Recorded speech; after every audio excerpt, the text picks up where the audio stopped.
Inasmuch as man's highest possible concept of God is embraced within the human idea and ideal of a primal and infinite personality, it is permissible and may prove helpful to study certain characteristics of the divine nature which constitute the character of deity. The nature of God can best be understood by the revelation of the Father, which Michael of Nebadon unfolded in his manifold teachings and in his superb mortal life in the flesh. The divine nature can also be better understood by man if he regards himself as a child of God and looks up to the Paradise Creator as a true spiritual Father. The nature of God can be studied in a revelation of supreme ideas. The divine character can be envisaged as a portrayal of supernal ideals. But the most enlightening and spiritually edifying of all revelations of the divine nature is to be found in the comprehension of the religious life of Jesus of Nazareth, both before and after his attainment of full consciousness of divinity.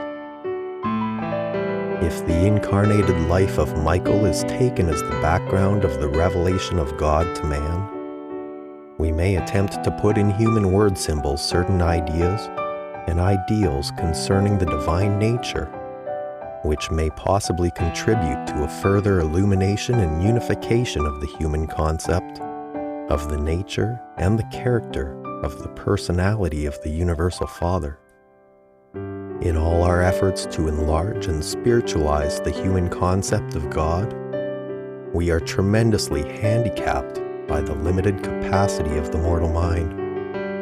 We are also seriously handicapped in the execution of our assignment by the limitations of language and by the poverty of material which can be utilized for purposes of illustration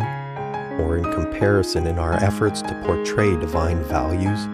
and to present spiritual meanings to the finite mortal mind of man. All our efforts to enlarge the human concept of God would be well nigh futile,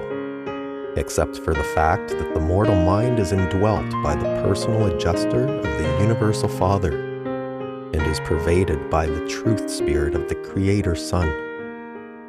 Depending, therefore, on the presence of these divine spirits within the heart of man for assistance in the enlargement of the concept of God, I cheerfully undertake the execution of my mandate to attempt the further portrayal of the nature of God to the mind of man.